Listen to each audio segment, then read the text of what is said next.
And good evening, everybody. Welcome to the RSN show again, Rutherford Sports Network podcast. And today we're talking about the college football playoff, as well as the bowl games and why coaching changes before the bowl games of teams that are actually in the bowl games are rather stupid.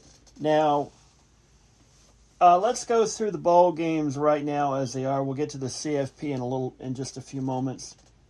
The first bowl game up on Saturday, December the 18th. I thought we had... Hang on, let me change that to all FBS. All right, there we go. Okay. The bowl season starts Friday, December 17th. And the first game is the Bahamas Bowl at 12 noon. That'll be Toledo and Middle Tennessee State. Toledo is a 10-point favorite. It's one of those games that's just there for the heck of it, so I'll go with Toledo in that game. Coastal Carolina and Northern Illinois play in the Cure Bowl. I'm going Coastal in that one. Saturday, December 28th. December 18th. I'm sorry. It's been a long day. App State, Appalachian State takes on Western Kentucky at 11 a.m. in the Boca Raton Bowl. App State lost the Sun Belt Conference Championship this past weekend to Louisiana. Western Kentucky, I believe they lost their championship game to UTSA. App State's a 3-point favorite in that game. Western Kentucky's got a high-flying offense. It's going to be a tough challenge for App State. I think App State's going to be good enough to win that game. App State's the kind of school if once the coach has a full year of recruiting in a year where we've kind of started getting past post the COVID thing, the height of the pandemic, I think Sean Clark's going to do a great job there. UTEP and Fresno State in the New Mexico Bowl. Fresno State's 11-point favorite. Go with them. 13th ranked Brigham Young is in the Independence Bowl against UAB. 13th ranked. Brigham Young, a few years ago, chose to be an independent. They're the number 13 ranked team in the country, and they're playing in the Independence Bowl in Shreveport. So that's why they're going to the Big 12. Liberty plays Eastern Michigan in the Lending Tree Bowl. That's, by the way, this is Saturday, I believe. Saturday, December 18th, again. Then Oregon State and Utah State in the Jimmy Kimmel LA Bowl. The Jimmy Kimmel LA Bowl in...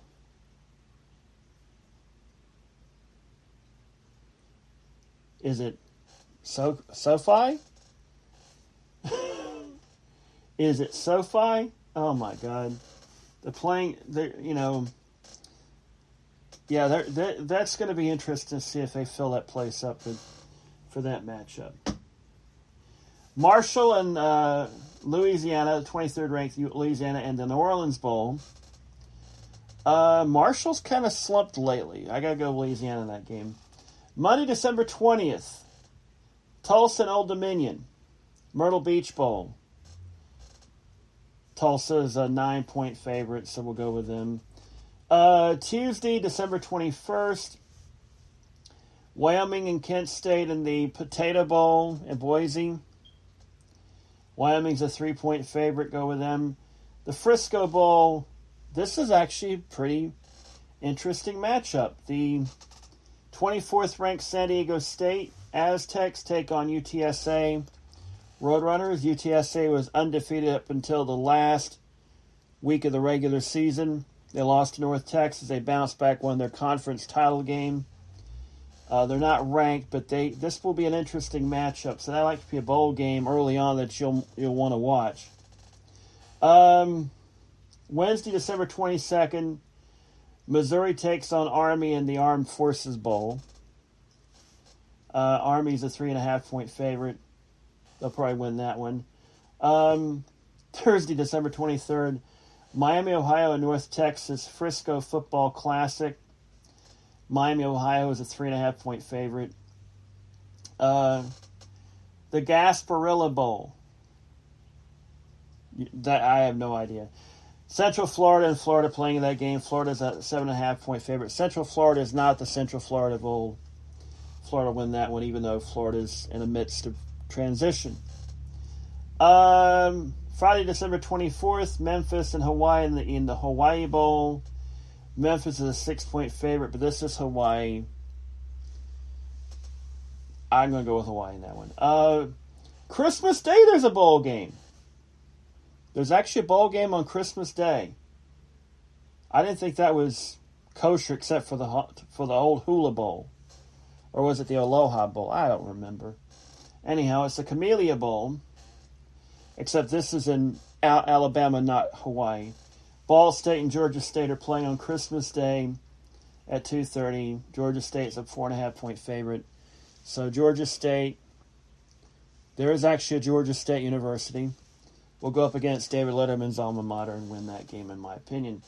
Monday, December 27th, Western Michigan and Nevada will play in the Quick Lane Bowl. 1-point favorite Nevada wins that one, I guess. East Carolina and Boston College in the Military Bowl. We'll finish out that day. Tuesday, December 28th, you've got 20th ranked Houston and Auburn in the Birmingham Bowl.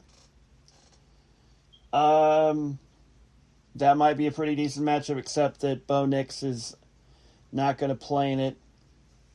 Houston should win that game, even though Auburn's a 3-point favorite. I got to go Houston in that one. Louisville and Air Force in the First Responder Bowl. I really don't know who to go with that one. Louisville's a 1.5-point favorite in that game. Liberty Bowl. Texas Tech and Mississippi State. I got to go Mississippi State in that game. They're an 8.5-point favorite. Holiday Bowl. Now we're getting to the games people actually remember. Okay, they know their bowl games. I want to talk about that in just a moment. Texas Tech and Mississippi State. Mississippi State's an 8.5-point favorite. I'll go with them in that one.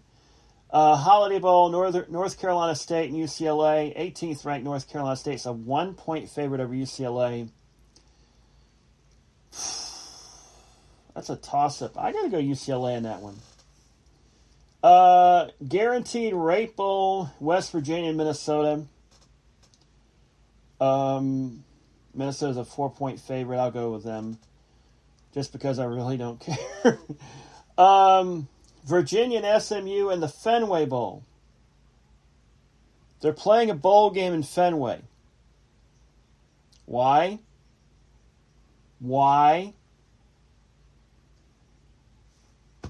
Virginia's a 1-point favorite. Why? We're going to get that in just a moment.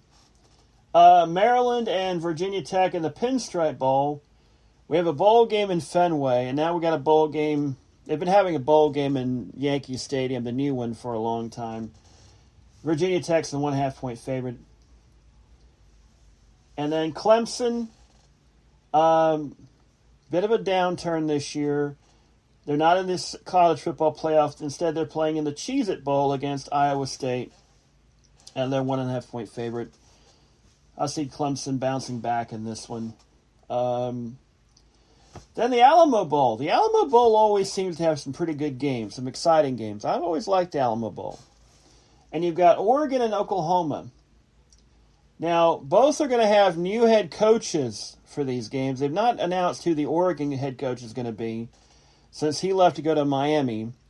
And I still don't understand, why would you go from a program in the Pac-12 that's been a very prominent program in the national scene's been in the college football playoff a few times already,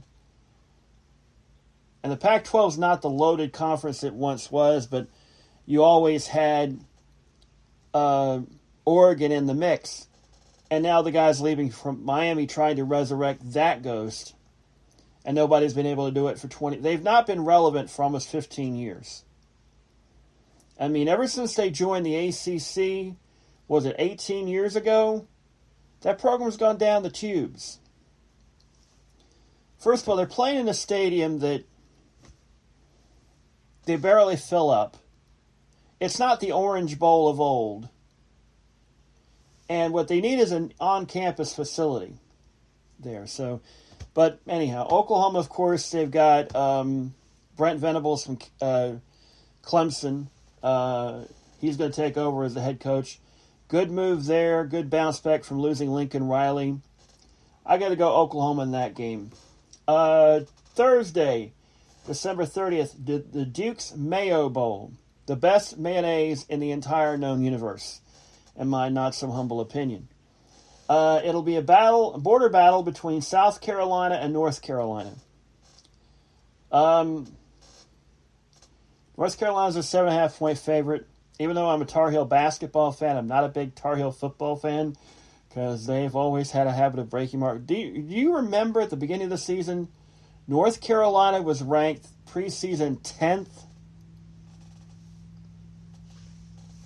I knew that was a disaster waiting to happen, so I have so little faith in Carolina football. So I got to go proper Carolina football, not South Carolina, North Carolina. North Carolina, 7.5-point favorite to go with them. The Music City Bowl, Purdue and Tennessee. Tennessee's a 3-point favorite. Purdue's had a habit of upsetting high-ranked teams. No, Tennessee's not ranked. I'm going to go Purdue anyway. Then the Peach Bowl. Hey, remember there's an actual bowl game in this? I'm going to get to why I'm saying that in a minute. Pittsburgh and Michigan State, a good matchup. Pittsburgh's a 3-point favorite over Michigan State. I'm going to go with Michigan State in this one. Michigan State, a lot of the reason a lot of people are looking down at them is because of what happened with them in Ohio State. I think they're a better team than what they showed against Ohio State. So I'll go with them. And then the Las Vegas Bowl, Arizona State and Wisconsin. Pretty decent matchup. You got a couple of programs that are doing pretty well. Not great, but pretty well. Wisconsin's a touchdown favorite. I'm going to go with Herm Edwards, Arizona State Club in this one. Friday, December 31st. Hey, some bowl games you'll actually remember. Gator Bowl, Texas A&M, Wake Forest. Texas A&M is a 6.5-point favorite. Wake Forest has not really finished the season strong. They got blown out late in the ACC title game.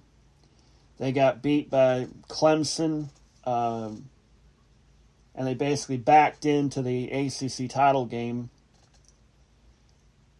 So, I got to go Texas A&M.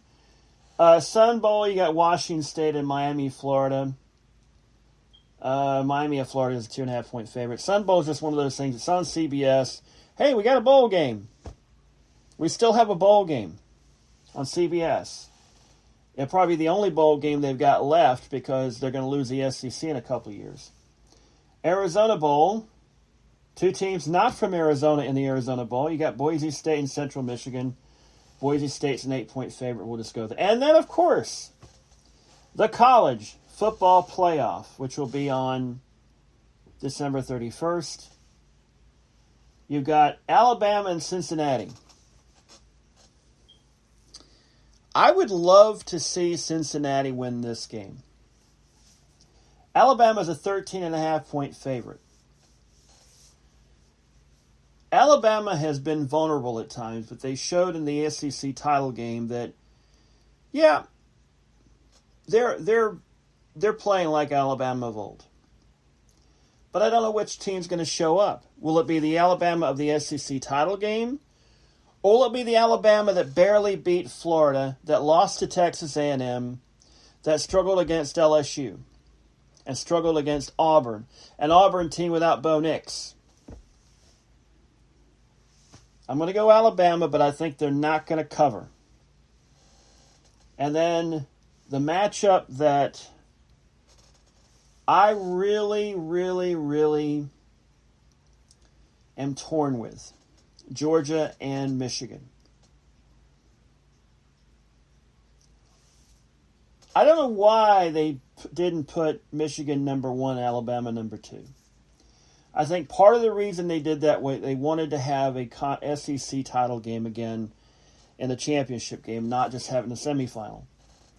I think that this is the nightmare scenario for Georgia.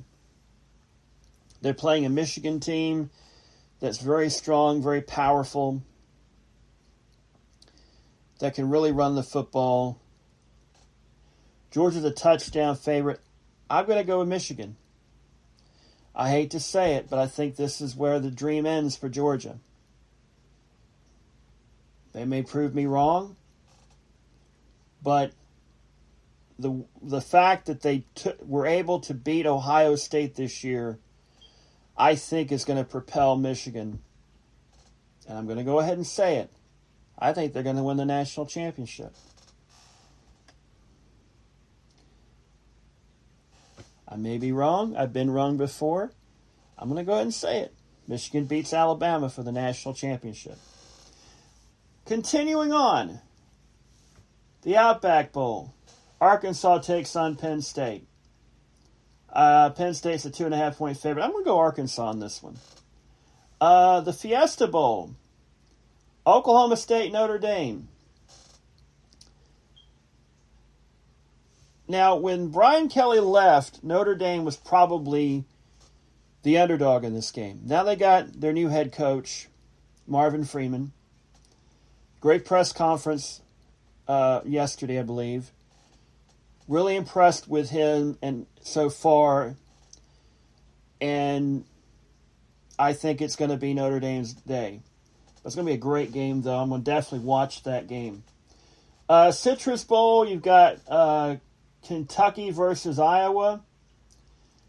I got to go with Iowa in that game, even though Kentucky's a 2-point favorite. Iowa, I think, was a bit overrated at times this year. I think what they were the number 2 team in the nation at one point, and then they lost to Purdue, and then they've had a couple other losses. But I like this Iowa team to beat a Kentucky team, which I think is playing a little bit out of their weight. Rose Bowl, Ohio State and Utah.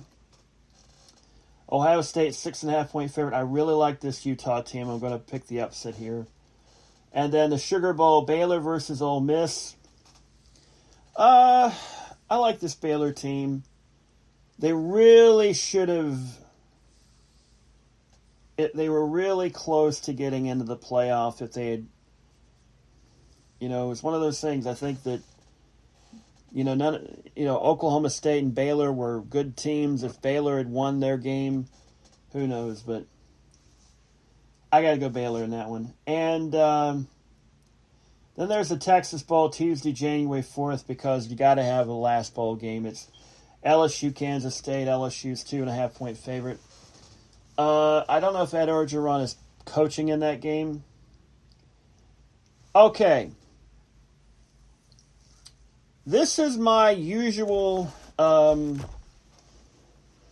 rant about bowl games. I know why we have so many bowl games. ESPN needs programming. ESPN owns most of these bowl games. And therefore we have 40-some-odd bowl games. Most of which, the only people who are going to watch these bowl games are going to be people who are either alumni or have family going to these colleges and whatnot, or fans of these teams. Some of these games have teams that are 6-6. A 500 team going to a bowl game. I'm old enough to remember when bowl games meant something. When going to a bowl game was a really huge accomplishment for a program. you go to a bowl game and you're 8-4, and you're lucky to get that bowl game, if it was the Sun Bowl out in El Paso or something like that, or the old Freedom Bowl in Anaheim. Bowl games aren't special anymore, unless they're like the traditional New Year's Six, or a game that's been around for a long time, or a game that's been around, has an exciting history like the Alamo Bowl or the Holiday Bowl. But you got bowl games in here that barely deserve even being considered to be a bowl game. And it's like, it's good for the small conferences to get an opportunity to be in bowl games like the Sun Belt and the CUSA and the American Conference. But it just doesn't make any sense to have this many bowl games when they're not special. And I have often said they ought to replace these with a 24-team playoff, like they do in Division I AA, like they do in Division II and Division III. And you'll hear saying, well, it's too many games. Well, if that's the case, why do they have these playoffs in Division I AA or the FCS and Division II and Division III? And high schools have even more games in some states. Let me give you my hypothetical playoffs, 24-team playoff. The top 8 seeds are Alabama 1, Michigan 2, Georgia 3, Cincinnati 4, Notre Dame 5, Ohio State 6, Baylor 7, Ole Miss 8. They would get the 8 byes in this. Playing Alabama would be Utah State, the 24th seeded Utah State, at 16th ranked Oklahoma. Now, if you'll notice, not every team in here is going to be ranked as they are in the final college. That's because I put every conference champion in the tournament. So Utah State and Oklahoma would be playing, and the winner would get to go to Tuscaloosa to play Alabama. And to face the 8th-ranked Ole Miss Rebels, you would have Wake Forest going to Oklahoma State. To face the 4th-ranked Cincinnati Bearcats, Northern Illinois, 21st ranked, would travel to Provo to take on 13th-ranked Brigham Young. To face the 5th-ranked Notre Dame Fighting Irish, you'd have the 20th-ranked Houston Cougars going to Pittsburgh to take the Panthers of Pittsburgh on. And the winner, of course, would get the Fighting Irish. 3rd-ranked Georgia would face the winner of UTSA, 22nd-ranked, going to Eugene to take on the 14th-ranked Oregon Ducks. To face Ohio State in the 6th-ranked Ohio State Buckeyes, you would have 19th-ranked Clemson versus 11th-ranked Utah. And then to face the Michigan Wolverines, you'd have 15th-ranked Iowa hosting 23rd-ranked Louisiana. And then finally, Baylor would host the winner of the NC State at Michigan State game.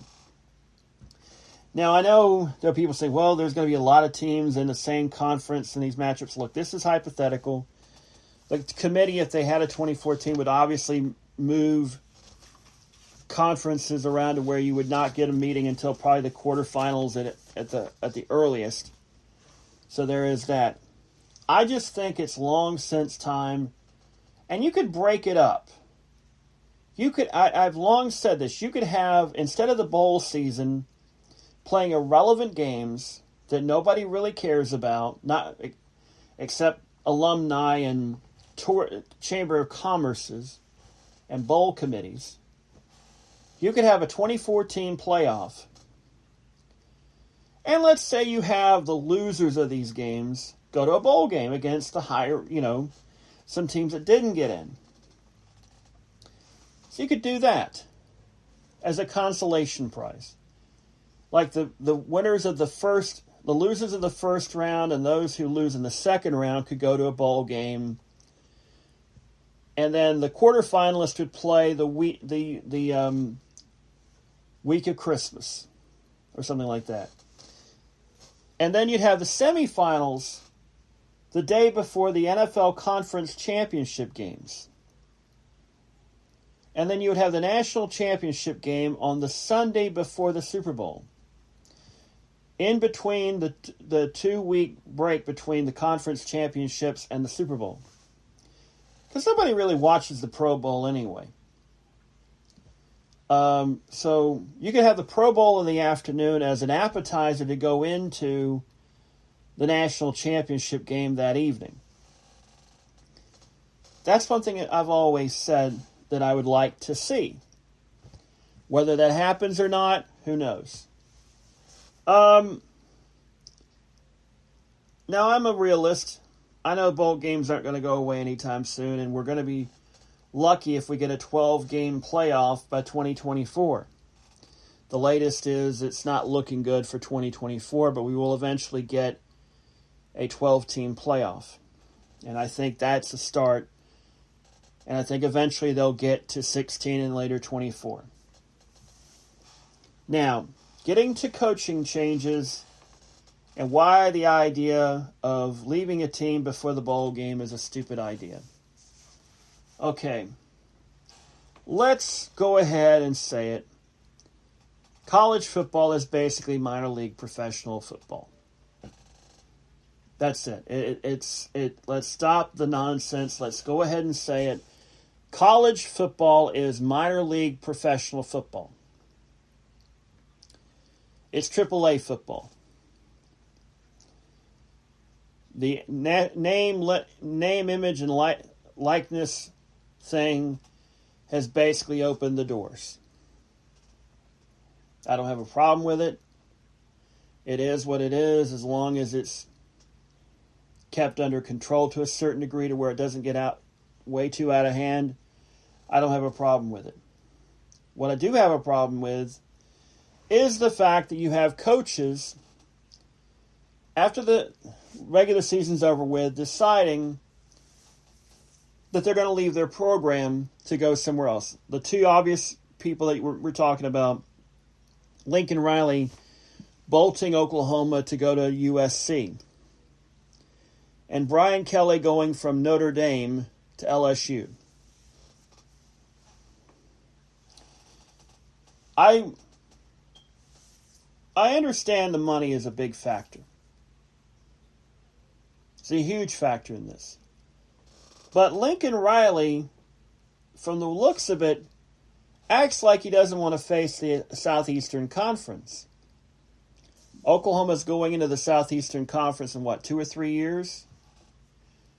Unless something dramatic changes and all this realignment we're talking about is probably going to go away. I don't know. I think it's a bad idea for Oklahoma and Texas to leave the Big 12. I really do. I think they're going to be middle runners in the SEC, and it's going to hurt their programs long term, especially Texas.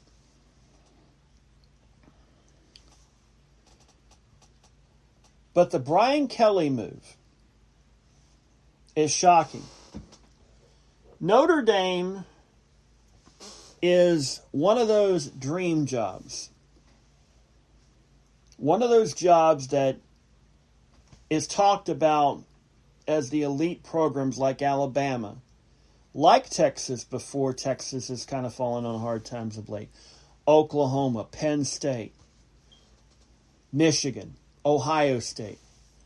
A job that if you're a mid-major to minor major conference power, like let's say you're Mac Brown 25 years ago at North Carolina, and you get a phone call from Texas, you got to take the job because it's one of the premier programs, the most renowned programs in the country. And LSU is a tremendous history. They've won national championships with 3 different coaches in this century. Nick Saban, Les Miles, and Ed Orgeron. Now they bring in Brian Kelly. Brian Kelly, who left his program high and dry, who couldn't even talk to his team to tell them why he's leaving. He basically went in for called his players to come in at 7 o'clock in the morning for a 2-minute meeting. That's it. To tell him he was leaving.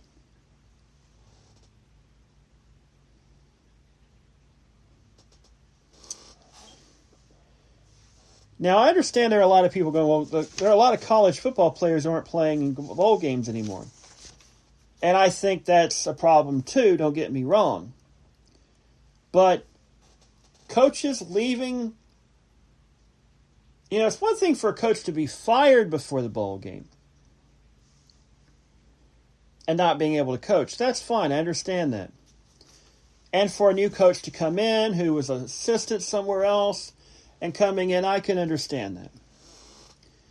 But for a head coach at one of these premier colleges and universities, like Oklahoma, who have won national championships, who have a long history, who are very, very well followed, they pay very, very well, and,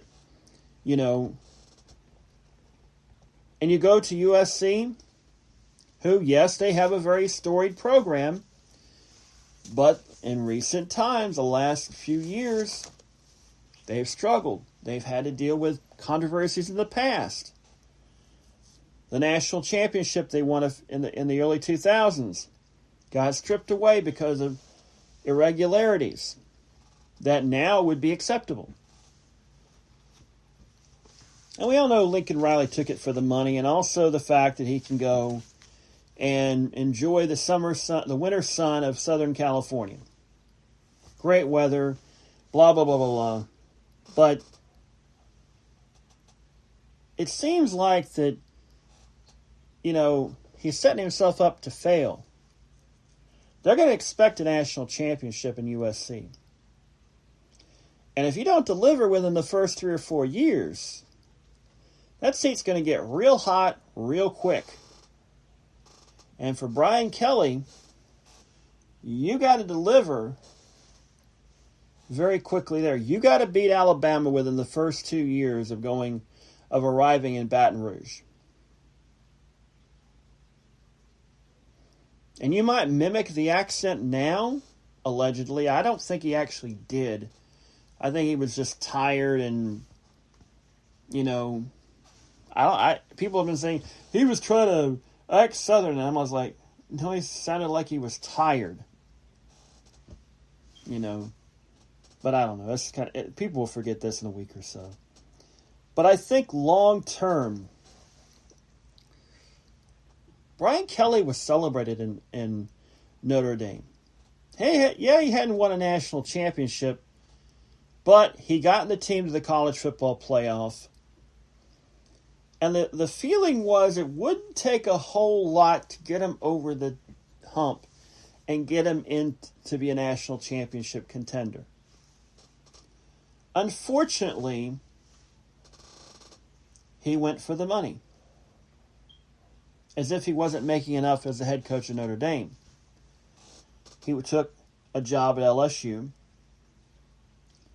with all the pressure and all the expectation to beat the Crimson Tide.